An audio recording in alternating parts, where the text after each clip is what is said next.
Hello, வரும்போது salary வாங்கிட்டு வந்துடுவீங்கல்ல, அப்படியே கேட்டு பாருங்கங்க. வருஷம் 2000 இன்னும் எந்த இன்க்ரிமெண்ட்டும் இல்லாம இருக்கு சேலரியில. எப்படிங்க நம்ம சமாளிக்கிறது? கேட்டு வாங்க. சரிம்மா, நான் கேட்குறேன். அண்ணா, என் வேலை முடிஞ்சுண்ணே. ராஜனா இருக்கிறாருண்ணே, அவர் பார்த்துக்குவாருண்ணே கடையை. நான் கிளம்புறேண்ணே. சரி கிளம்புடா. அண்ணா, சொல்றா. நீங்கள் கொடுக்குற சம்பளம் எனக்கு பத்தலண்ணே. நான் தனியாக இருக்கும்போது எனக்கு பெருசாக எதுன்னு தெரிலண்ணே. எனக்குன்னு ஃபேமிலி வந்துருச்சுண்ணே. அது இல்லாமல் என் குழந்தைக்கு அடிக்கடிக்கு உடம்பு சரியாமல் போகுதுண்ணே. வீட்டு வாடகையிலே ஏற்றிட்டாங்கண்ணே. ஒரு 5000 மட்டும் சேர்த்து கொடுங்கண்ணே. டேய், இந்த ஹோட்டல் ஃபீல்டுக்கு உள்ள வரவங்க எல்லாருமே சாப்பாட்டுக்கே வக்கு இல்லாம தான்டா வரீங்க. இங்க வந்தா 3 நேரம் சோறு கிடைச்சிருன்னு வந்துடுறீங்க.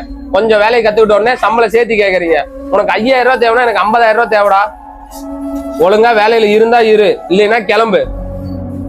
அண்ணா, நான் இந்த வேலையிலே இருக்கிறேண்ணே. என்னை வேலையை விட்டு மட்டும் தூக்கிடாதீங்கண்ணே.